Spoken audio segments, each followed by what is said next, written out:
আমন্ত্রণ সবাইকে road two democracy অনুষ্ঠানে সঙ্গে আছি আমি সেলিম আমরাও খান।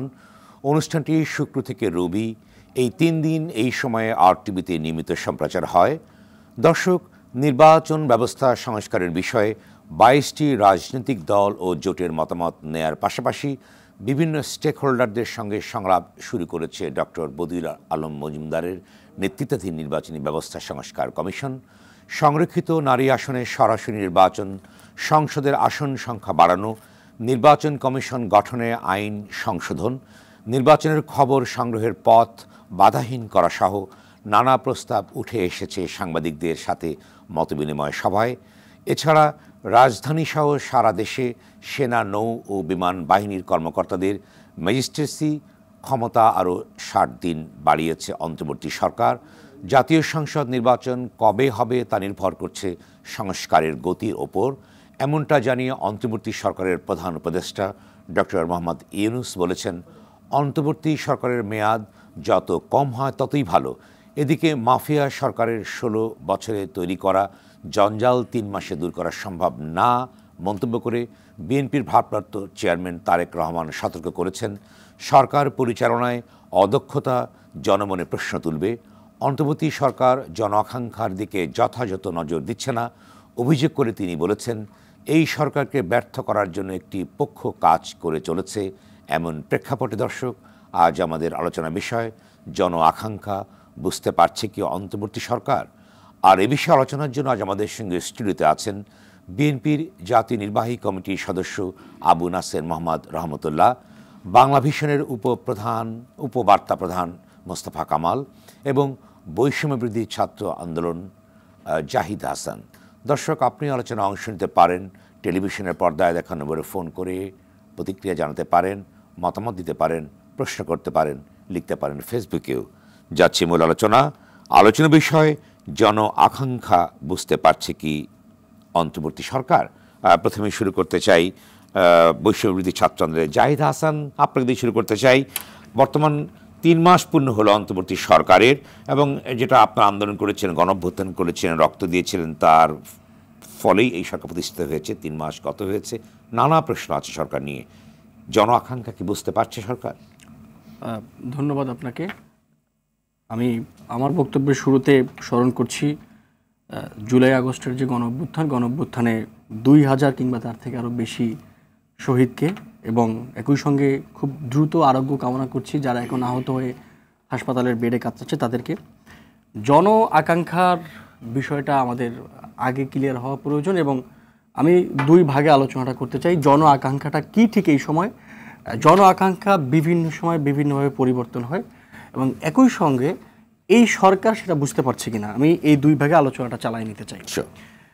জন আকাঙ্ক্ষার আমাদের জন্য দেখা উচিত যে এই যে গণঅভ্যুত্থান হলো, যে গণঅভ্যুত্থানের ফসল অন্তর্বর্তী সরকার, এই আন্দোলন বা এই অভ্যুত্থান মানুষ কেন নেমেছিল, কেন মানুষ ঢল ভেঙে নেমেছিল, কেন মানুষ শেখ হাসিনার কারফিউকে মানে নাই, কেন মানুষ পুলিশের বাধা উপেক্ষা করে, গুলি উপেক্ষা করে রাস্তায় নেমেছিল।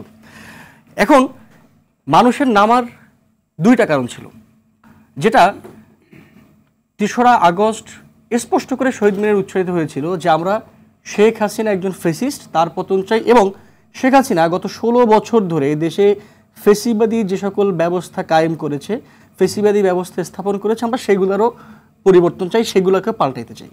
এটা ছিল জন আকাঙ্ক্ষা। আপনি দেখবেন তখনকার দেয়ালের যে লিখন, তখনকার যে স্লোগান, আমরা যে সকল স্লোগান দিয়ে আন্দোলন করেছি, শুধু আমরা না, বাংলাদেশের প্রত্যেক শ্রেণী পেশার মানুষ যারাই এসেছে আন্দোলনে, এবং তখন দেয়ালে যে সকল গ্রাফিতি আঁকা হয়েছে, চিকা মারা হয়েছে, সে সকল জায়গায় লেখা ছিল যে আমরা সংস্কার চাই, আমরা শেখ হাসিনার পতন চাই, এবং শেখ হাসিনা গত 16 বছরে যে ফেসিবাদী রাজত্ব কায়েম করেছে সেটার পতন চাই। সুতরাং এটা হচ্ছে জন আকাঙ্ক্ষা। দ্বিতীয়ত দেখেন, আমি মনে করি বিভিন্ন রকমের অংশীজন থাকা সত্ত্বেও এই গণ অভ্যুত্থানের সবচেয়ে বড় অংশীজন শহীদ পরিবার, এবং যারা আহত হয়ে এখনও হাসপাতালের বেডে কাতরাচ্ছেন। অনেকে একটা হাত হারিয়ে ফেলেছেন, চিরতরে একটা পা হারিয়ে ফেলেছেন, 1000-এর বেশি মানুষ শহীদ হয়েছেন, 1000-এর বেশি মানুষ চোখ হারিয়েছেন। এই সকল মানুষ কি চায়? আপনি তাদের প্রত্যেকজনকে জিজ্ঞেস করে দেখবেন। আমি একজন আন্দোলনের খুবই ক্ষুদ্র সমন্বয়ক হিসেবে যতজন শহীদ ফ্যামিলির কাছে গিয়েছি, আমি যতজন আহতের সঙ্গে আমার কথা বলার সুযোগ হয়েছে সেটা সংখ্যায় খুব ছোট হতে পারে, কিন্তু এদের প্রত্যেকের মনের আকাঙ্ক্ষা যেই সংবিধান দিয়ে শেখ হাসিনা গত 3টা নির্বাচনে ভোট চুরি করেছে, যে মুজিববাদী সংবিধান আমাদের সকল অধিকার হরণ করেছে, সেই সংবিধানকে তারা ছুঁড়ে ফেলতে চায়। আমরা একটা নতুন সংবিধান চাই। শহীদ ফ্যামিলি এটা বলে, আহত যারা এখন হাসপাতাল আছেন তারাও এটা বলে। তারা চায় দেশে যেভাবে করে 3টা নির্বাচন শেখ হাসিনা অবৈধ নির্বাচন করেছে, একটা নির্বাচন আমরা দেখেছি রাতে ভোট চুরি করেছে, আমরা 7 জানুয়ারি নির্বাচনে দেখেছি একটা ডামি নির্বাচন করেছে। এরকম কোনো নির্বাচন তারা চায় না। তারা একটা সুষ্ঠু নির্বাচন পদ্ধতি চায়। তারা চায় বাজারের, মানুষ চায় বাজারে যে সকল দ্রব্যমূল্যের দাম বেশি, শেখ হাসিনার আমলে আমরা দ্রব্যমূল্যের লাগামহীন ঊর্ধ্বগতি দেখেছি, তারা চায় কম টাকায় জিনিসপত্র কিনতে। বাংলাদেশের সকল মানুষ চায়। আমি যা চাই তার থেকে কাওরান বাজারে যে রিক্সাওয়ালা রিক্সা চালায় তার জন আকাঙ্ক্ষারও একটা বাংলাদেশে মূল্য আছে। তিনি চান কম টাকায় প্যাঁচ কিনতে, কম টাকায় বাজার করতে। এইগুলো জন আকাঙ্ক্ষা। এটা হলো জন আকাঙ্ক্ষার একটা ছোট ডেফিনেশন দেওয়ার চেষ্টা করলাম। সরকার কি করছে? সরকার এর মধ্যে 11টা কমিশন গঠন করেছে, নির্বাচনের জন্য কমিশন গঠন করেছে, সংবিধানের জন্য কমিশন গঠন করেছে, এবং এই প্রত্যেকটা কমিশন বাংলাদেশের প্রত্যেকটা রাজনৈতিক দল, প্রত্যেকটা স্টেক হোল্ডার সবার কাছে বিভিন্নভাবে মতামত নিচ্ছে। বিভিন্নভাবে তারা প্রত্যেকটা রাজনৈতিক দলের কাছে চিঠি পাঠাচ্ছে। রাজনৈতিক দলগুলো কি চায়, বিভিন্ন স্টেক হোল্ডার কি চায়, সিভিল সোসাইটি কি চায় জানবার চেষ্টা করছে। এবং এই জন্য আমি মনে করি সরকারকে আমি পুরোপুরি এইভাবে ডিফাইন করতে চাই না জন আকাঙ্ক্ষা সম্পূর্ণ পূরণ করেছে, বরং আমি বলতে চাই অন্তর্বর্তী সরকার জন আকাঙ্ক্ষা পূরণের পথে হাঁটছে। যদি আমরা বাংলাদেশের জনগণ, আমি একটা ছোট প্রশ্ন করতে চাই জাহিদ হাসান, বিষয়টা হচ্ছে আপনি বলেন যে বাজারের ঊর্ধ্বগতিকে নিয়ন্ত্রণ চায় সাধারণ মানুষ এবং অন্যদিকে আইন শৃঙ্খলার একটি স্থিতিশীল অবস্থা চায়। ডক্টর মোহাম্মদ ইউনূস কিন্তু বলেছেন যে কোনো সরকারি স্থিতিশীলতার বিষয়টি নিয়ে উদ্বিগ্ন থাকবে। আমরা উদ্বিগ্ন, অর্থাৎ তিনি পরোক্ষভাবে আইন শৃঙ্খলা নিয়ে স্থিতিশীলতা উদ্বেগ প্রকাশ করেছেন, অর্থাৎ আইন শৃঙ্খলা অবনতি আছে। এবং সার্জিজ আলম বলেছেন যে ঢালাওভাবে মামলা নেওয়া হয়েছে বিভিন্ন, অর্থাৎ যারা শহীদ হয়েছেন তাদের নাম করে কিন্তু নানা রকম মামলা মোকদ্দমা হচ্ছে, জনমনে অস্বস্তির সৃষ্টি হচ্ছে। অন্যদিকে অন্য বিষয়গুলো যেমন ইলেকট্রিসিটির দাম কিন্তু একটি স্ল্যাব বাড়ানো হয়েছে এবং জনগণের ভিতরে একটি অস্বস্তি এই মুহূর্তে বিরাজ করছে। সেই ক্ষেত্রে গত 3 মাসে এই জায়গাগুলো কি সেই আকাঙ্ক্ষার ক্ষেত্রে, আপনারা তো সংস্কার নিচ্ছেন, একটি গতিবিধিতে যাচ্ছে, কিন্তু মানুষের সাময়িক যে চাওয়াটা অর্থাৎ তাৎক্ষণিক যে প্রাপ্তিটা, এই জায়গাটা কি অবস্থা? এই জায়গাটাতে আমি মনে করি এখনো ঘাটতি আছে। সরকার এখনো মানুষের জনমনে যে আকাঙ্ক্ষা, আপনি যেটা বললেন বাজারের দাম কম থাকবে জিনিসপত্রের, একই সঙ্গে আইন শৃঙ্খলা একটা স্থিতিশীল অবস্থায় থাকবে, এগুলো এখন হয়নি। ঢালাওভাবে মামলার কথা বললেন, ঢালাওভাবে মামলা হয়েছে। শহীদ ফ্যামিলিগুলোকে নানাজন সমাজের বিভিন্ন রকমের লোভের বসে তাদেরকে দিয়ে ঢালাও মামলা করাচ্ছে। আমরা যারা গত কয়েক বছর ধরে দীর্ঘ সময় ধরে ফেসিবাদের বিরুদ্ধে লড়াই করছিলাম, আমরা দেখতাম আমাদের নামে যখন মামলা হতো নির্দিষ্ট করে 10 থেকে 15 জনের নামে মামলা দিয়ে সেখানে 400-500 জন অজ্ঞাতনামা মামলা দেওয়া হতো এবং এরপরে এদেরকে কেউ একজনকে ধরে সেই মামলার আসামি হিসেবে দেখানো হতো। আমরা দেখেছি যে এরকমটা 5ই আগস্টের গণ অভ্যুত্থানের পরেও হয়েছে। সুতরাং এটাতে যেমন করে সরকারও চায়, যেমনটা ডক্টর ইউনূস সাহেবের কথা আপনি বললেন, মাননীয় প্রধান উপদেষ্টার কথা, তিনিও চাইছেন যারা এই মামলাগুলো করেন এবং যারা মামলাগুলো করেন তারা যাতে মামলাগুলোকে ঢালাও মামলা হিসেবে না করে, স্বরাষ্ট্র উপদেষ্টাও কিন্তু প্রকাশ করেছেন একই কথা বলেছেন। সুতরাং মামলাগুলো যাতে মেরিটলেস মামলা থামছে না, তো সেগুলো তো থামছে না। ঠিক এই জন্যই আমি মনে করি আমরা যারা জনগণ, সাধারণ মানুষ, আমাদেরও এই জন আকাঙ্ক্ষা পূরণের জন্য সরকারের যেমন একটা দায় আছে, আমাদেরও একটা দায় আছে এই রাষ্ট্রের প্রতি, আমাদেরও একটা দায় আছে দেশের প্রতি, এই গণ অভ্যুত্থানের প্রতি দায়টা আমাদেরও আছে। সুতরাং আমরাও যাতে যে আকাঙ্ক্ষা নিয়ে আমরা 16 জুলাই বা তারও আগ থেকে 5 আগস্ট পর্যন্ত গণ অভ্যুত্থান করেছি 36 দিনে, আমরা যাতে সেই গণ অভ্যুত্থানের দায় এবং গণ অভ্যুত্থানের আকাঙ্ক্ষা ভুলে না যাই। ধন্যবাদ। আমি আবারও আসবো আপনার কাছে। আমি এ পর্যায়ে যাচ্ছি আবু নাসের মোহাম্মদ রহমতুল্লাহ আপনার কাছে। যাই আপনি বলুন যে এর ভিতরে বিএনপির ভারপ্রাপ্ত চেয়ারম্যান তারেক রহমান বলেছেন অপ্রাপ্তি থাকার পরও জনগণ কিন্তু এখনই সরকারের প্রতি আস্থা রাখতে চায়, তারা আস্থা হারাতে চাইছে না। অর্থাৎ তাহলে সংকটটি কোথায়? আস্থার সংকটটি কি দেখা যাচ্ছে? জি, ধন্যবাদ। জি, সম্মানিত সঞ্চালক সাহেব, আমার সহ আলোচক বিন্দু, RTVর দর্শক শ্রোতাবৃন্দ, জন আকাঙ্ক্ষার যে বিষয়টি আজকে বিএনপির ভারপ্রাপ্ত চেয়ারম্যান মহোদয় বলেছেন, স্বাভাবিকভাবেই এটা আমার সহ আলোচক জাহিদ হাসান একটু আগে কথা বলছিল যে প্রধান উপদেষ্টা নিজেও কিন্তু আশঙ্কা ব্যক্ত করেছেন যে আসলে জন আকাঙ্ক্ষা একটি বিপ্লবী সরকার, তো দীর্ঘদিন পরে জনগণের আকাঙ্ক্ষা অনুযায়ী একটি সরকার সামনে আসার পরে প্রত্যাশাটা অনেক বেশি থাকে, এটি স্বাভাবিক। তো সেই প্রত্যাশার জায়গাটা হুট করেই পূরণ করা সম্ভব না, সেটা আমরা সবাই একমত। তবে 3 মাস সময়টা খুব বেশি না, আবার 3 মাসটাও কিন্তু একটু বিশ্লেষণ করতে হয় যে আসলে কতটুকুন তারা এগোতে পেরেছে। আগানোর অবস্থাটা বুঝেই কিন্তু ভবিষ্যৎটা বোঝা যায়। সেই ক্ষেত্রে এই জাহিদ হাসান সেও কিন্তু অনেকগুলো কথা বলেছে যে এই সরকারের কাছে প্রথম অগ্রাধিকার ভিত্তিতে কী কী জিনিস আমাদের প্রয়োজন। একটা হচ্ছে নির্বাচনী ব্যবস্থা, এরপরে দ্রব্যমূল্যের যে বিষয়টা, আইন শৃঙ্খলার যে বিষয়গুলো, সিন্ডিকেটের যে বিষয়গুলো, এই বিষয়গুলোতে অগ্রগতি সবচেয়ে বেশি হওয়া উচিত ছিল। এবং এইটা কিন্তু 3 মাসের মধ্যে একটা দৃশ্যমান উন্নতি জনগণ কিন্তু প্রত্যাশা করাটা এটাই স্বাভাবিক। বিপ্লবী সরকারগুলো ক্ষমতা আসার পরে ধরেন 7ই নভেম্বরের বিপ্লবের পরে যে সরকার এসেছিল, আমরা যতটুকু জানি এর আগে 3.5 বছর কিন্তু সেই আওয়ামী লীগই ক্ষমতায় ছিল। মানুষের যে প্রত্যাশা ছিল সেই 3 মাসের উন্নয়নের যে বিষয়গুলো আমরা দেখেছি, সেই অনুযায়ী আমরা মনে করেছিলাম যে এই 3 মাসে তার কাছাকাছি হলেও কিছু একটা হবে। সেটা কিন্তু হয় নাই। এটা আমাদের জন্য আশঙ্কার বিষয়। এবং ভারপ্রাপ্ত চেয়ারম্যান সাহেব এইটা যেরকম বলেছেন, একাধিকবার তিনি বলেছেন যে সরকারকে কিন্তু ব্যর্থ হতে দেওয়া যাবে না। কারণ এই সরকারের সঙ্গে মানুষের প্রত্যাশা জড়িত। কারণ দীর্ঘ 15 বছর এদেশের মানুষ ভোট দিতে পারেনি, মানুষ তার বাক স্বাধীনতা প্রয়োগ করতে পারেনি, মানুষের যে মৌলিক অধিকার তা থেকে বঞ্চিত ছিল। সেই ক্ষেত্রে সরকারের এই যে আপনি কতগুলো সংস্কার কমিশন করেছে, এই সংস্কার কমিশনগুলোর ব্যাপারে প্রধান উপদেষ্টা সাহেব নিজে জাতির উদ্দেশ্যে বক্তব্য দিয়ে কিন্তু সংস্কার কমিশনের কথা বলেছিলেন। অর্থাৎ সরকার প্রধান নিজে যখন একটি সাবজেক্টের উপরে বক্তব্য দেন, সেটা কিন্তু অনেক গুরুত্বপূর্ণ বিষয়। এবং আমি যদি ভুল না করি তাহলে এটা ছিল 3 মাসের মধ্যে এই সংস্কার কমিশন রিপোর্ট দেবে। রাইট। আমার মনে হচ্ছে যে প্রায় 3 মাস মনে হয়ে গেছে। এখন 2-1টা সংস্কার কমিশনের কার্যক্রম আমরা দেখতেছি, অর্থাৎ স্টেক হোল্ডারদের সঙ্গে বসছেন বা আলাপ আলোচনা করছেন। এটা আমার মনে হয় যে গত কয়েকদিন যাবত এটা পরিলক্ষিত হচ্ছে।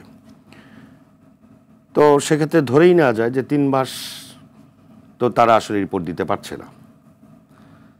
আবার সংস্কার এমন একটা ইস্যু তৈরি হয়ে গেছে, এই সংস্কারও কিন্তু আস্তে আস্তে সাধারণ মানুষের কাছে একটা আতঙ্কের নাম হয়ে যাচ্ছে।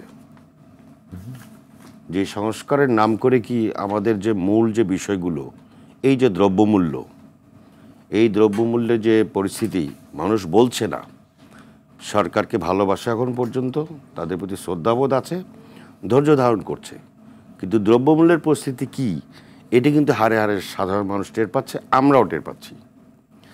সিন্ডিকেটের যে বিষয়গুলো, সিন্ডিকেট থেকে আমাদেরকে এখন পর্যন্ত আমরা বেরোতে পারছি না, এখানেও কিন্তু সরকারের আমি বলবো ব্যর্থতা স্পষ্ট। সবচেয়ে বড় কথা হচ্ছে এখানে একটি প্রশ্ন, যে যেহেতু অন্তর্বর্তী সরকার হচ্ছে স্টেক হোল্ডার সবাই, অর্থাৎ সকলে যারা আন্দোলন অংশগ্রহণ করেছে তাদেরই ফসল, যেটা ভারপ্রাপ্ত চেয়ারম্যান জেনারেল তারেক রহমান বলেছেন যে আন্দোলনের ফসল এটি গণঅভ্যুত্থানের মাধ্যমে গঠিত সরকার ফসল। এই ক্ষেত্রে আপনাদেরকে করণীয় কি কিছু আছে কিনা, যারা রাজনৈতিক দলগুলো যে সিন্ডিকেটে ভেঙে দেওয়া যায় সরকারকে সহযোগিতা করবার জন্য? সরকার তো বড় কিছু না, আপনাদের নিয়েই সরকারটা, তবে সেখানে কি আপনাদের কি কিছু করণীয় নেই? অবশ্যই করণীয় আছে। এই যে আমরা সংশোধনের জন্য বলছি, ভারপ্রাপ্ত চেয়ারম্যান সাহেব তিনি কয়েকটা বড় বড় জনসভায় ওপেন বলেছেন এবং এই কিছুদিন আগে রাজধানীতে জনসমুদ্রে বক্তব্য গিয়ে বলেছেন যে এই সরকারকে কোনো অবস্থায় ব্যর্থ হতে দেওয়া যাবে না, তাদেরকে সহযোগিতা করতে হবে। সবচেয়ে বৃহত্তম রাজনৈতিক দলের সবচেয়ে বড় নেতা তিনি এইভাবে ঘোষণা দিয়ে জাতির উদ্দেশ্যে বক্তব্য দেওয়ার অর্থই তো বড় সহায়তা এবং সরকারের সফলতা কামনা করা।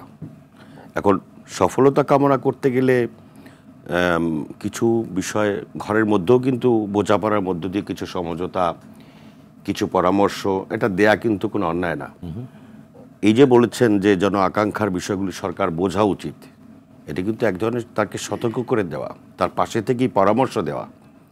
মানে আপনাদের কাছে সেই জন আকাঙ্ক্ষাটা কি প্রধান কি, এটা এবং যেটি আমাদের সমন্বয়ক বলেন জাহিদ, এই যে ছাত্রী বন্ধু যেটা বললেন যে আসলে মূল আকাঙ্ক্ষা হচ্ছে সাংবিধানিক সংস্কার, অর্থাৎ ব্যবস্থার পরিবর্তনের জন্যই মানুষ আন্দোলন করেছে, জীবন দিয়েছে।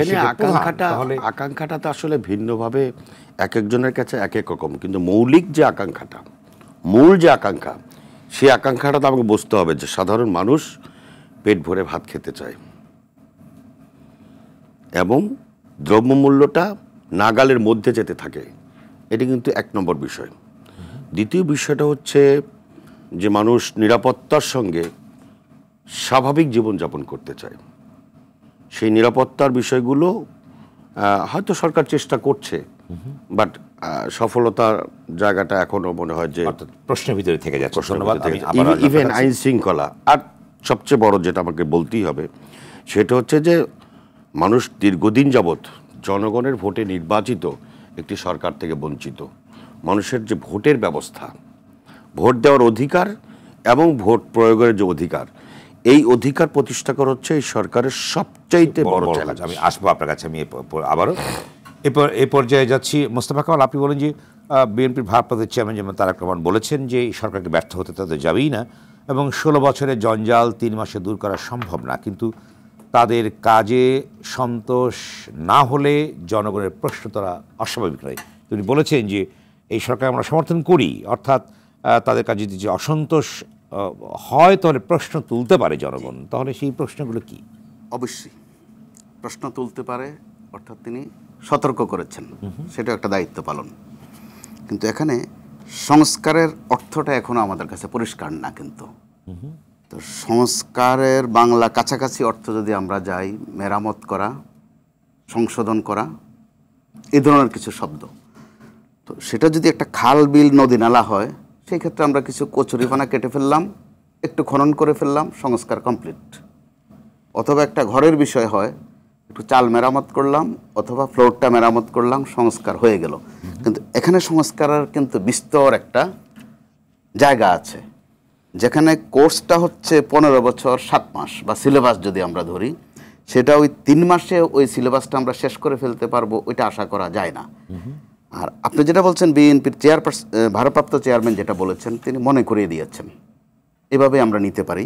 আবার যদি এইভাবে নেই যে একটু চাপে রাখা অথবা একটু প্রেশার ক্রিয়েট করা, মানে তিনি বলবার চেষ্টা করেছেন যে প্রশ্ন তোলা যাবে, বা এরই মধ্যে প্রশ্ন উঠেও গেছে।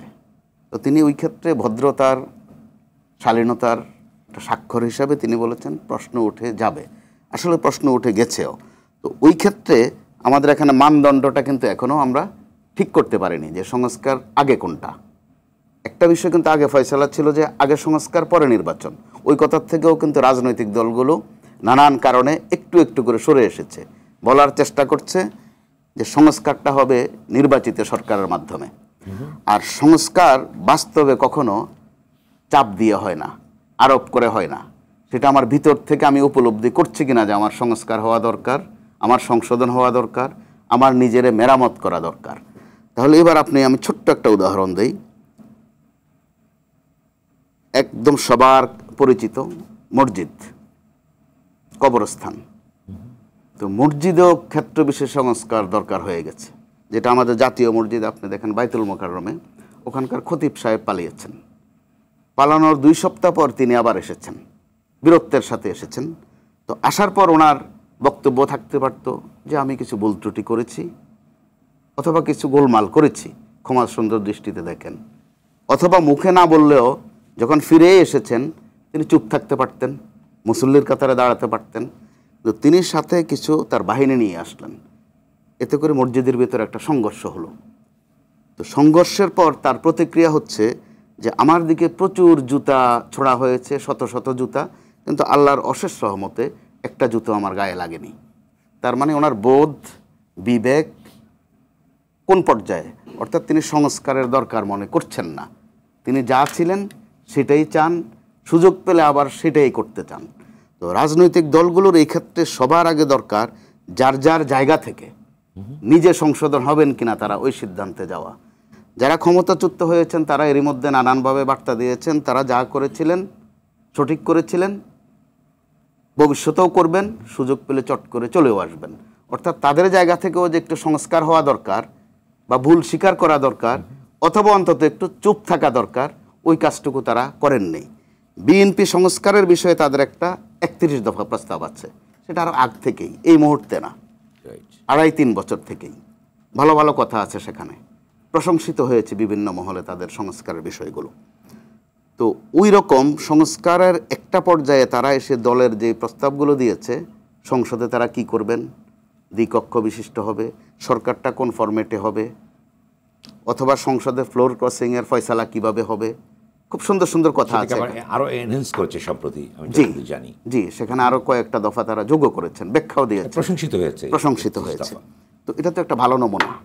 এটা কিন্তু জোর করে করা লাগেনি, আরোপ করতে হয়নি, তারা নিজেরাই উপলব্ধি করেছেন সংশোধন তাদের দরকার বা সংশোধিত হওয়া দরকার। ওইটার চেষ্টার অংশ হিসাবে আমরা দেখছি বিএনপির যিনি ভারপ্রাপ্ত চেয়ারম্যান, সম্ভবত এই সময়ে, এই গত 2-3 মাসে অন্যতম ব্যস্ত সময় তার যাচ্ছে, একটা পরীক্ষাও যাচ্ছে, কঠিন সময়টা যাচ্ছে। দলকে নিয়ন্ত্রণ করতে গিয়ে তিনি কিন্তু প্রায় প্রতিদিনে কোথাও না কোথাও শক্ত পদক্ষেপ নিতে হচ্ছে, বহিষ্কার করতে হচ্ছে কাউকে, কারো কারো পদ স্থগিত রাখতে হচ্ছে। সেটাও কিন্তু সংস্কারের একটা অন্তত নমুনা বলা যায় দলীয় সীমানার মধ্যে। তো এরকমটা যদি চলতে থাকে নিশ্চয়ই আমরা ভালো কিছু একটা দেখব। আর আমরা যে প্রশ্নটা এসে যাচ্ছে বারবার, এই সরকারের বিজ্ঞাপনী কাজকর্ম কম, অর্থাৎ নিজের প্রচার প্রসারটা তারা তত করে না যেগুলো রাজনৈতিক সরকারগুলো করে, ছোট্টখাট্ট বিষয়েও। তো এই সরকারের দিক থেকে ওই প্রচার প্রসার নেই।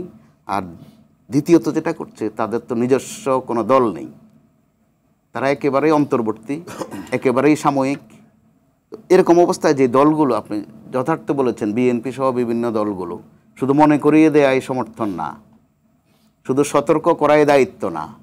কারণ আমরা এবারের আন্দোলনটাকে শুরুতে ছাত্র আন্দোলন বলেছি, একটা পর্যায়ে কিন্তু এটা শুধু ছাত্র আন্দোলন ছিল না, ছাত্র জনতার আন্দোলন হয়েছে। ছাত্রের সাথে তার মাও এসেছেন পানির বোতল নিয়ে, তার মা তো ছাত্র বা ছাত্রী না, তার বাবাও এসেছেন।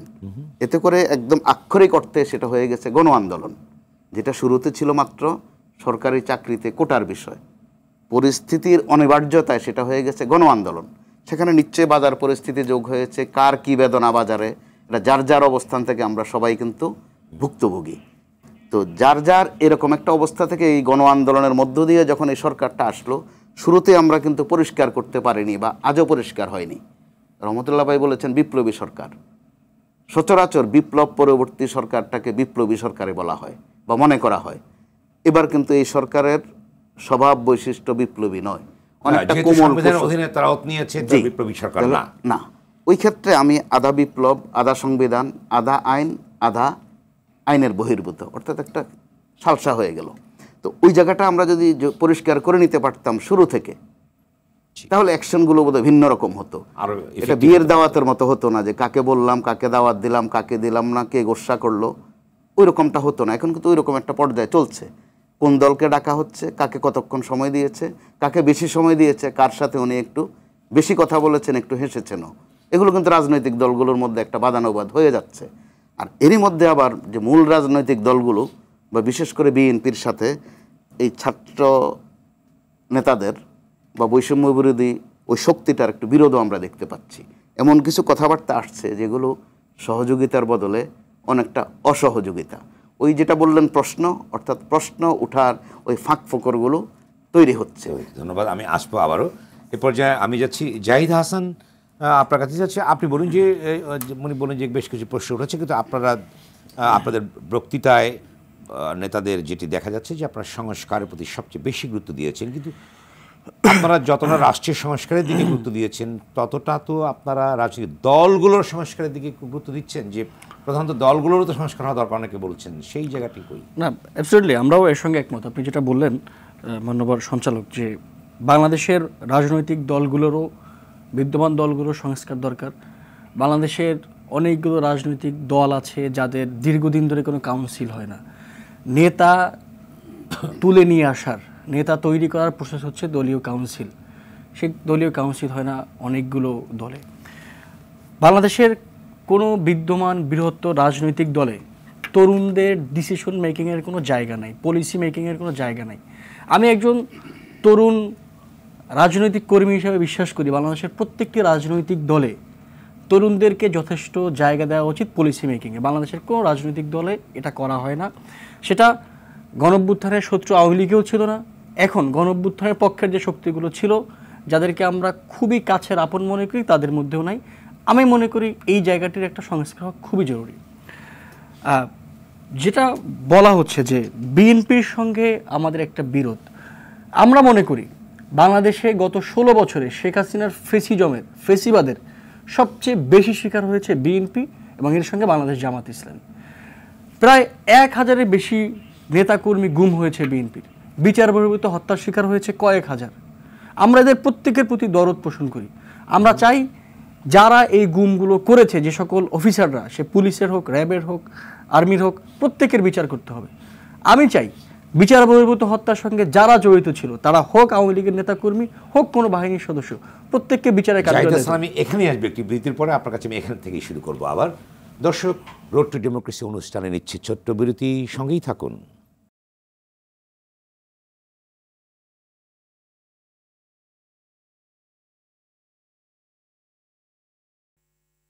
দর্শক, বিরতির পর আবারও স্বাগত রোড টু ডেমোক্রেসি অনুষ্ঠানে। সঙ্গে আছি আমি সেলিম আমরাও খান। আলোচনার বিষয় জন আকাঙ্ক্ষা বুঝতে পারছে কি অন্তর্বর্তী সরকারের পর্যায়ে। আমি আবারও যাচ্ছি জাহিদ হাসান আপনার কাছে, এবং তার সঙ্গে আরেকটি প্রশ্ন জুড়ে দিতে চাই। সেটি হচ্ছে যে যেটি বদিরাম মজুমদার বলেছেন যে সংস্কার প্রক্রিয়া চলছে, নির্বাচনী ব্যবস্থার সংস্কার, সেখানে 22টি অর্গানাইজেশন নিয়ে প্রস্তাবনা নিয়েছে, কিন্তু এর বাইরেও কিন্তু 46টি অর্গানাইজেশন আছে মোট, সেগুলোকে নেওয়া হচ্ছে না, যার ফলটি দাঁড়াচ্ছে যে যারা ক্ষমতাচ্যুত হয়েছে তাদের নাই, অন্যান্য অর্গানাইজেশনগুলো নাই। তাহলে অনেকে বলবার চেষ্টা করছেন যে বৃহত্তর একটি জনগোষ্ঠীর অংশকে বাদ দিয়ে এই সংস্কার প্রক্রিয়াটি কি পরিপূর্ণ হবে? জি, ধন্যবাদ। মজুমদার বলেছেন সরকারের বিষয়টি সরকার জানে। জি, ধন্যবাদ।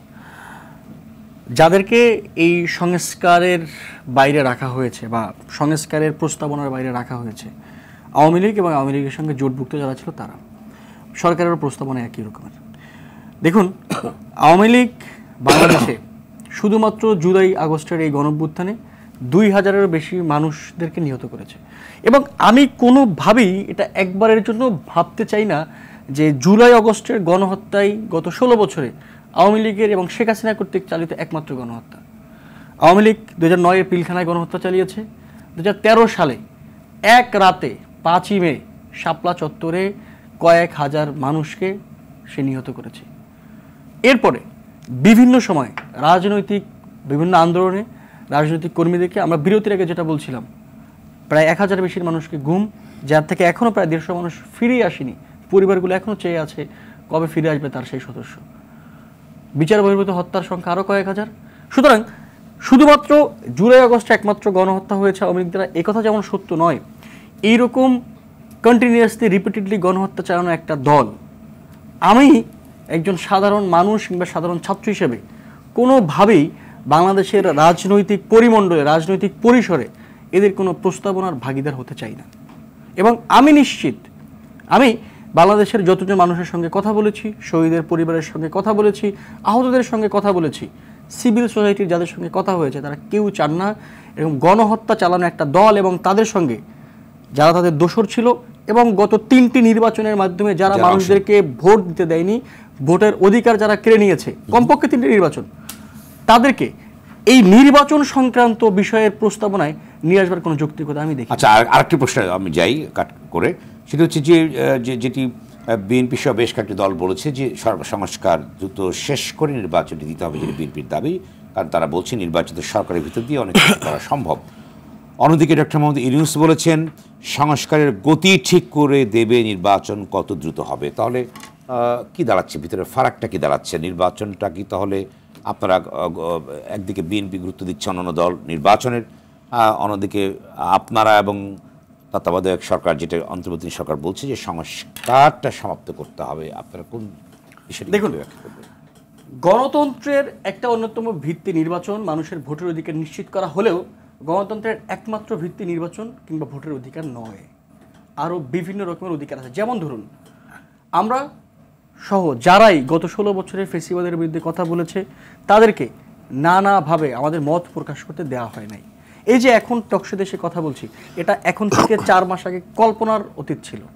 তার মানে কি, আমরা শুধুমাত্র নির্বাচন কেন্দ্রিক সংস্কার করে যদি এই সমস্ত সংস্কার না করি, তাহলে যেই আকাঙ্ক্ষা নিয়ে, যেই জন আকাঙ্ক্ষা নিয়ে গণ অভ্যুত্থান হয়েছে, আমি মনে করি সেটা পরিপূর্ণ হবে না। সুতরাং আমাদের যেমন করে নির্বাচনের দিকেও আগাইতে হবে, যেটা ইতিমধ্যে সরকার শুরু করে দিয়েছে। ইতিমধ্যে নির্বাচন সংস্কার কমিশন হয়েছে, বিভিন্ন রকমের রাজনৈতিক দল এবং অংশীজন থেকে তারা মতামত নিয়েছে। 31শে ডিসেম্বরের মধ্যে তারা একটা রিপোর্টও প্রকাশ করবে। এটা যেমন করে জরুরি, একই সঙ্গে অন্যান্য সংস্কারগুলো একই তালে, সমতালে চলা জরুরি বলে আমি মনে করি। এবং যখন সরকার মনে করবে, বাংলাদেশের রাজনৈতিক দলগুলো মনে করবে, বাংলাদেশের মানুষ মনে করবে যে আমরা এখন একটা গণতান্ত্রিক পথে হাঁটবার জন্য প্রস্তুত, তখনই নির্বাচন হবে বলে মনে করি। এবং সেটা অবশ্যই বাংলাদেশের জনগণ যখন মনে করবে তখনই নির্বাচন হবে। অর্থাৎ আপনি বলতে চান সংস্কারটা আগে হতেই হবে। নিশ্চয়ই। তাহলে ধন্যবাদ, আবার আসবো আপনার কাছে। মোহাম্মদ রহমতুল্লাহ, আপনি বলুন যে যেখানে আপনার নির্বাচনের কথা বারবার বলেছেন, যেহেতু অনেকেই বলেন, আপনাদের সঙ্গে অনেকেই বলবে যে নির্বাচিত সরকারের ভিতর দিয়েই দেশের যে অস্থিতিশীল অবস্থা সেটিকে প্রতিরোধ করা সম্ভব, রাষ্ট্র পরিচালনা সম্ভব এবং সংস্কারের বাকি প্রক্রিয়াগুলো আপনারা এগিয়ে নিতে চান। অন্যদিকে ডক্টর ইউনূস বলেছেন সরকারের গতি ঠিক করে দেবে, সংস্কারের গতি ঠিক করে নির্বাচন কত দ্রুত হবে। সেক্ষেত্রে সংস্কার প্রক্রিয়া সম্পন্ন হতে দীর্ঘ সময় যদি লেগে যায়, সেক্ষেত্রে আপনারা কী করবেন? এবং যারা ছাত্ররা বলছে, যারা অর্থাৎ শহীদ হয়েছেন তাদের পরিবার বলছে সংস্কার হতেই হবে, যেহেতু তাদের একটি বিটার এক্সপিরিয়েন্স 15 বছরের আছে। মানে বিভিন্নমুখী কথাবার্তা হয়ে যাচ্ছে। তো শহীদ পরিবারে কারা কারা বলছে এটা কিন্তু আমার জানা নাই। আর সংস্কার তো এমন না যে আপনি এই টেবিলটা আপনি সংস্কার করতে চাইলেন, এই টেবিলটা আপনি সংস্কার করতে গিয়ে ওখান থেকে শুরু করে পর্যন্ত আস্তে আস্তে সারা রাতও লাগতে পারে। আবার তাৎক্ষণিকভাবে কাজ করার জন্য যতটুকুন দরকার ততটুকুন আপনি মেরামত করতে পারেন, যেটাকে মেরামত বলা হয়। এখন আপনার সংস্কার করার কাজ কতটুকুন, সংস্কারের দায়িত্ব আপনার কতটুকুন, দায়িত্ব যদি আপনি নিজে নিজে নিয়ে নেন তাহলে এক জিনিস, আর এটা হলো যে যাদের জন্য সংস্কার করবেন তাদের পালসটা যদি আপনি বোঝার চেষ্টা করেন, তাদের বলতে জনগণের পালসটা কি। তো আপনি নিজেই বলছেন ইন্টারিয়াম গভর্নমেন্ট, অন্তর্বর্তীকালীন সরকার। এখন অন্তর্বর্তীকালীন সরকার আগামী 20 বছর পরে এই দেশ কীভাবে চলবে সেই সংস্কার কি এখন পরিপূর্ণভাবে করতে পারবে? অর্থাৎ সংস্কার তো একটা চলমান প্রক্রিয়া, যুগে যুগে, সময়ে সময়ে, মাসে মাসে, বছরে বছরে সংস্কার চলবে। তাহলে ইমার্জেন্সি কি? আপনার ঝড় বৃষ্টির কারণে আপনার টিনের চালটা পড়ে গেছে বা বাড়িটা ভেঙে গেছে, এখন কি আপনি ওইখানে বসবাস করার জন্য যতটুকুন দরকার ততটুকুন সংস্কার করে বসবাস করে এরপরে দীর্ঘমেয়াদী আপনি ঘরটাকে কীভাবে সুন্দর করে করবেন সেটা করবেন? নাকি ঠিক আছে এটুকু ভেঙে গেছে এখন পুরো ঘরটা ফালায় দাও, তারপর আস্তে আস্তে আমি ইট বালু এগুলি জোগাড় করে তারপরে আত্মীয় স্বজনের টাকা পয়সা, নিজের পকেটে যে টাকা পয়সা নেই আত্মীয় স্বজনের কাছ থেকে টাকা পয়সা নিয়ে তারপর আমি ঘরটা তৈরি করব? এটা আমার মনে হয় যৌক্তিক হবে না বিষয়টা। সংস্কার এটা চলমান প্রক্রিয়া, সংস্কার হতেই হবে, কিন্তু সংস্কারের কি কি দায়িত্ব আছে সেই দায়িত্বগুলোর তাদের নিজেদেরকে বুঝতে হবে। তারা যদি বুঝতে অক্ষম হন সেই ক্ষেত্রে ওই যে আশঙ্কার যে বিষয়টা, আমরা তো দেখেছি 90-এর গণ অভ্যুত্থানের পরেও কিন্তু এরকম একটা 3 মাসের একটা সরকার 91-তে যে নির্বাচন দিয়েছিল সেই নির্বাচন কিন্তু বাংলাদেশের ইতিহাসের সবচাইতে গ্রহণযোগ্য, সুষ্ঠু, নিরপেক্ষ নির্বাচন হয়েছে। 3 মাসে যদি হয়, আপনি 111-এর সরকার যেটা, সেই সরকারও কিন্তু এই কিংস পার্টি টাটি এই সমস্ত আলামত টালামত শুরু হয়েছিল, আপনার যতটুকু হয়তো জাহিদদের তখন ওইরকম বোঝার বয়স ছিল না, বেশি বড় ছিলাম না। এবার টেলিভিশন খুললেই কিংস পার্টির যে আওয়াজ আমরা দেখতাম, শেষ পর্যন্ত গিয়ে কিন্তু লেস্টেজ গুটে তারপরে পালাইতে হয়েছে। ওই সরকারও কিন্তু মোটামুটি মান সম্মান নিয়ে বিদায় হয়েছে। অর্থাৎ আপনার আপনারা কি কিংস পার্টি আশঙ্কা করছেন? না, এই যে এইখানে একটু আগে বলতেছিলেন, আমি কেন এই প্রসঙ্গটা আসছে আমি জানি না, যে ছাত্রদের মধ্যে বিএনপির মধ্যে একটু কথাবার্তা দূরত্ব, এটা আমি কেন চিন্তা করলাম, আসলো কেন এই কথাটা, কোথা থেকে আসলে আমি খেয়াল করলাম না। ছাত্ররা কি মানে আমাদের সমাজের বাইরের? এরা তো আমাদেরই সন্তান, আমাদেরই ভাই, আমাদেরই বংশের এদের ক্ষোভটা তো শুধু একদিনে তৈরি হয় নাই। তার হয়তো আওয়ামী লীগের সময় এই ছাত্রদের বোঝার বয়স ছিল না। তো তারা যে হলে যে নির্যাতিত হয়েছে, যে বর্ণনা দিল আনপ্রেসিডেন্টেড। না, নির্যাতিত হয়েছে, এবং সে তো বর্ণনা দিল গত 15.5 বছরের নির্যাতন বাদ দিয়ে তো জুলাই আগস্ট আর সেপ্টেম্বরের নির্যাতনের কথা বললে হবে না। আপনি এই জুলাই আগস্টে জাহিদ তার বক্তব্যের শুরুতেই বলল 2000 বা তার বেশি, তাহলে 3 মাস একটি সরকার যাদের রক্তের মধ্য দিয়ে প্রতিষ্ঠা লাভ করলো, এখনও আমাদেরকে বলতে হয় 2000 বা তার বেশি, কয়জন মানুষ মারা গেল সেই হিসাব না আমরা এখন তো করতে পারলাম না। তাহলে সরকারের এক্সপেকটেশন জায়গাটা কোন জায়গায়, এটা তো আমাদের বোঝা উচিত। আপনি মানুষের মৃত্যুর সংখ্যাটা করতে পারেন, আহত সংখ্যা পরে। এই যে পঙ্গু হাসপাতালে আপনার উপদেষ্টা যাওয়ার পরে যে পরিস্থিতির সৃষ্টি হয়েছে, আপনি আহতদের চিকিৎসা করার সিদ্ধান্ত নিয়ে সেই চিকিৎসা ব্যবস্থা আপনি করতে পারলেন না, এগুলো তো অনভিজ্ঞতার ফসল। এটা তো বলতে অসুবিধা নেই। যদি অভিজ্ঞতা থাকতো, তাদের অনেক বড় যোগ্যতা আছে, মেধা আছে, সেই যোগ্যতা মেধা দিয়ে দেশটাকে একটা স্থিতিশীল অবস্থা নিয়ে আসবেন, আমরা সহযোগিতা করব, এই ব্যাপারে কোনো দ্বিমত নাই। কিন্তু জোর করে যদি দায়িত্ব নেন যে না আমি এই দায়িত্ব কাঁধে নিয়ে ঘুরবো, সেটা কিন্তু একটা সময় গিয়ে হোঁচট খেতে বাধ্য। এবং এই যে সংখ্যাটা নির্ধারণ হলো না, বা জাহিদ তরুণ ছাত্রনেতা, সে বলল গত জুলাই আগস্ট এই সময় যারা শহীদ হয়েছে তাদের আত্মার মাগফিরাত কামনা করেছি। তাহলে আওয়ামী লীগের আমলে গত এই যে 15 বছর 15.5 বছর যে সমস্ত মানুষ গুম হলো, খুন হলো, তাদের আত্মার মাগফিরাত করতে আমাদের কি বাধা আছে নাকি? এই সমস্ত কথার কারণে কিন্তু এই বিতর্কটা তৈরি হয়। তাদের সঙ্গে বিতর্ক প্রশ্নই ওঠে না। সে নিজে তো তার বয়স যতটুকু হয়েছে আমার মনে হয় সে ভোট দিতে পারে নাই। তার থেকে আরও 5 বছর 10 বছর যারা বড়, তারা এই বুঝ হওয়ার পর থেকে কোনোদিন ভোটকের দিকে ভোট দিতে পারে নাই। একটা মানুষের, একটা যুবকের প্রথম ভোটকে বলা হয় প্রথম প্রেমের মতো। একটা মানুষের আকাঙ্ক্ষা, রিক্সাওয়ালা, সে 5 বছর চায়, 5 বছর পরে সে একটা ভোট দেবে।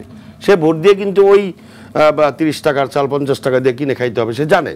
তারপরে সে মনের আনন্দ নিয়ে তার নিজের ইচ্ছাটাকে প্রকাশ করতে চায়। তো ভোটের অধিকারটাই হচ্ছে সবচেয়ে বড়। আপনি এখনই চিন্তা করতেছেন, ইনডেমনিটির চিন্তা করতেছেন, তার মানে কি? আপনার ভয় হচ্ছে যে আপনি এমন কোনো কাজ করতেছেন যে কাজটা করতে গিয়ে আপনার বিপদে পড়তে হইতে পারে। সেই কাজ আপনি কেন করবেন? আপনি ইনডেমনিটির ভয় এখনই করছেন কেন? স্বৈরতান্ত্রিক চিন্তা চেতনা। আওয়ামী লীগ যে সমস্ত ইনডেমনিটির যে সমস্ত বিষয়গুলো নিয়ে আসছে, সেগুলো কি জনসম্পৃক্ত ছিল? জনগণের চিন্তার বাইরের বিষয় ছিলই বলেই ইনডেমনিটির কথা চিন্তা করতে হয়েছে। আপনি যা করবেন, বলতে চেয়েছেন যে 5 থেকে 8 তারিখ পর্যন্ত যে ঘটনাগুলোর ইনডেমনিটি দেওয়া হয়েছে, এটা কি বলতে চেয়েছেন আপনি? না না, বিভিন্ন বিষয় বলতেছে না, বিভিন্ন বিষয়গুলো, এগুলিতে আসাটা ঠিক না। আপনি এই যে বলতেছেন বিচার পাওয়ার অধিকার সবারই আছে, অবশ্যই আছে, অবশ্যই আছে। এবং এই যে জাহিদ, সে তরুণ মানুষ, তার মতো তরুণ বয়সে আমারও রাজনীতির বহু ইতিহাস আছে, প্রত্যেকেরই আছে, আপনারও আছে। সেই সময়টা যেভাবে কথা বলা যায়, আর এই সময়টা কথা বলতে গিয়ে আমাদের অভিজ্ঞতা, পরিবর্তন তো ছাত্ররাই ঘটায়। হ্যাঁ, ছাত্ররাই ঘটাবে, তরুণরাই ঘটিয়েছে। হ্যাঁ, তরুণরাই ঘটাবে, তরুণরাই তো পরিবর্তন ঘটায়। তার মানে কি তরুণরা কি এই 15 বছর চুপ করে বসেছিল? তারাও অনেকভাবে কাজ করেছে। আমি তো এটা বলতে চাই না যে শুধু তারা জুলাই আগস্টের আন্দোলনের ফসল এটা, কারণ এই তরুণরা তো গত 15 বছর বিভিন্নভাবে আন্দোলনের সাথে সম্পৃক্ত ছিল। কেউ লেখালেখি করে, কেউ কথা বলে, কেউ মোটিভেশন করে, এই তরুণরাই তো ছিল, তরুণরাই তো সামনের দিকে থাকবে, এটাই ইতিহাস। তো তরুণদের থেকে আমাদেরকে বিএনপি বা জামাত এদেরকে ভাগ করা, এই ভাগাভাগি করতে গেলেই তো পার্থক্যটা হচ্ছে যে পুরনো অপশক্তি আবার মাথা চাড়া দিয়ে পার্থক্যটা হচ্ছে যে আপনারা নির্বাচন চাচ্ছেন জনগণের ক্ষমতা জনগণের ফিরিয়ে দেওয়ার জন্য, তারা বলছে পরিপূর্ণ সংস্কার করার পরে। আচ্ছা, এক্ষেত্রে দলীয় সংস্কার সংক্ষেপে বলুন, দলীয় সংস্কারগুলো হওয়ার প্রয়োজন আছে কিনা? সবাই রাষ্ট্রীয় সংস্কার কথা বলছে। আপনি এই যে মোস্তফা কামাল ভাই একটু আগে বলছিলেন, খুব সংক্ষেপে বলবেন। মোস্তফা কামাল ভাই বলছিলেন যে আপনি চাওয়ার আগেই তো যেই সংস্কারের রূপরেখা দেয়া আছে গত 6 বছর আগের, সেই সংস্কার নিয়ে বসলেই তো। হ্যাঁ, আপনি বলতে পারেন এই সংস্কারের মধ্যেও কিছু সংশোধনী আছে, সেই সংশোধনের চেষ্টা করেন, দলের সঙ্গে বসেন। আপনি 31 দফার জায়গায় 36 দফা দিবেন, এখন আপনি নতুন করে 36 দফা তৈরি করবেন, এটা তো ঠিক না। ধন্যবাদ মোস্তফা কামাল। আমরা আলোচনার প্রান্তে চলে আসছে। আপনি বলুন যে এই সংস্কারের কথা বলা হচ্ছে, অন্যদিকে এই বিষয়টাকে আপনি কি বলবেন? বিষয়টা কিন্তু পরিষ্কার, রহমতুল্লাহ স্বীকার করতে চান নাই, অথবা স্বীকার করার কথা বলেছেন যে তারা কি, তার অবস্থান থেকে তিনি সঠিক বলেছেন। তারা একটা ভয় পাচ্ছেন, আবার একটা বিভেদও কিন্তু বা স্নায়ুদ্বন্দ্বের মতো কিন্তু চলছে ছাত্রদের সাথে, সেটা গোপন করার বিষয় নাই এখন আর, পরিষ্কার অনেকটা। তারা সংস্কার চাচ্ছেন, সাথে বিচারটাও চাচ্ছেন, গণহত্যার বিচার, অবশেষে নির্বাচনটাও চাচ্ছেন। তারা ওইগুলো চাচ্ছেন, কিন্তু তাদের চাওয়ার প্রথমে দিকে চলে আসছে নির্বাচন। নির্বাচন মানে সংস্কার। তো আবার এরকম চাওয়ার একটা প্রেক্ষিত আছে, কারণ আমরা সমাজে বলা হয়ে থাকে যে চুন খেয়ে মুখ পোড়া গেলে পরে দই দেখলেও ভয় লাগে, কারণ তারা 1/11 আক্রান্ত। এই ধরনের কিছু নমুনা তারা আগেও দেখেছেন, ওই জায়গা থেকে একটা ভয় কাজ করে, অভিজ্ঞতা আছে, যে কারণে সতর্ক করা হচ্ছে আবার যেন 1/11 না আসে। আবার কিংস পার্টির যে ভয়টা তারা পাচ্ছেন, বর্তমানে কিন্তু কিংস পার্টি নেই, যেটা 1/11 ছিল, ওই ভয়টা কম, শেষ করে ফেলছে। তারপরও ছাত্রদের মধ্য থেকে মাঝে মধ্যে রাজনৈতিক একটা অভিলাষ কিন্তু প্রকাশ পায়, কোনো না কোনোভাবে একটু একটু করে পায়। আবার যে বিভাজনটা, সেই পাওয়াটা কি আপনি মনে করেন যৌক্তিক না? এটা তাদের কাছে অবশ্যই যৌক্তিক। তাদের কাছে কি মনে হয়? আমি গণমাধ্যমে কাজ করি, আমি এখানে ফয়সালা যাওয়াটা আমার জন্য বড় কঠিন হবে, কারণ তারা সেটা চাচ্ছেন না, তাদের না চাওয়াটারও একটা প্রেক্ষিত আছে। আর সত্য যেটা, সেটা হচ্ছে যে তারা 15 বছর বেশি সময় ধরে আন্দোলন করেছেন, তারা মোটামুটি 35-36 দিনে ওই কোর্সটা কমপ্লিট করে ফেলেছেন। আবার এরকম না যে আগুন চুলাটা গরম তারাই করেছেন, ওখানে পিঠাটা তারা শেখেছে তারা, এ নিয়ে কিছু কথা আছে। তো এই কথাগুলো যত কম বলা হয় তত ভালো, কিন্তু কম বলতে গিয়েও যেহেতু আমরা অনেকদিন কথা ঠিকঠাকভাবে বলতে পারিনি, এখন বলতে গিয়ে এত বেশি বলে ফেলছি যে ঢাকা বিশ্ববিদ্যালয়ের ভূমিকা বেশি নাকি প্রাইভেট ইউনিভার্সিটির ভূমিকা বেশি, বিএনপির বেশি না ছাত্রদের বেশি, নির্বাচন আগে নাকি বাজার পরিস্থিতি আগে। একটা মিনিট আমি শেষ করে দিই। তারা যেভাবে নির্বাচনটা চাচ্ছেন, যে কবে, যদি বলা হয় অবিলম্বে, বলে যে কতদিনে অবিলম্বে হয়, বলে শীঘ্রই, বলে যে কতদিনে শীঘ্রই হয়। তারা যদি এভাবে প্রশ্ন করতেন চালের দামটা কবে কমবে, ডালের দামটা কবে কমবে, ওইদিকে কিন্তু তাদের অ্যাটেনশন কম। চেয়ারম্যান তারেক রহমান কিন্তু বলেছেন যে দ্রব্যমূল্য বিষয়টা তিনি প্রতিটা বক্তৃতায় তিনি কিন্তু সেটাকে গুরুত্ব দিচ্ছেন। ও সেটাকে গুরুত্ব দিতে গিয়েই কিন্তু আজ বলেছেন যেটা, যে সরকারকে ব্যর্থ হতে দেয়া যাবে না। আরেকটা কথা বলেছেন গতকাল, যে সিন্ডিকেটের কথা বলা হচ্ছে, সেটা রাজনৈতিক দলের নেতারা অথবা নির্বাচিত জনপ্রতিনিধিরা খুব দ্রুত কন্ট্রোল করতে পারবেন, এটাও সত্য কথা, কারণ তারা কিন্তু এই জন্যই বলা হচ্ছে যে নির্বাচিত সরকার দরকার। ধন্যবাদ, আমি সময় দিতে পারছি না, এই শেষ বক্তব্য দিতে হবে। জাহিদ হাসান যেটি বলে যে ইন্ডিমনিটি কি ভয় পাচ্ছে কিনা, বা ইন্ডিমনিটির প্রসঙ্গটা এসছে যে অনেক নিরীহ মানুষও কিন্তু 5 তারিখ থেকে 6 তারিখের ভিতরে যারা পুরো রাজনীতির সাথে সম্পৃক্ত না, প্রতিহিংসার বশত অনেকে ক্ষতিগ্রস্ত হয়েছে।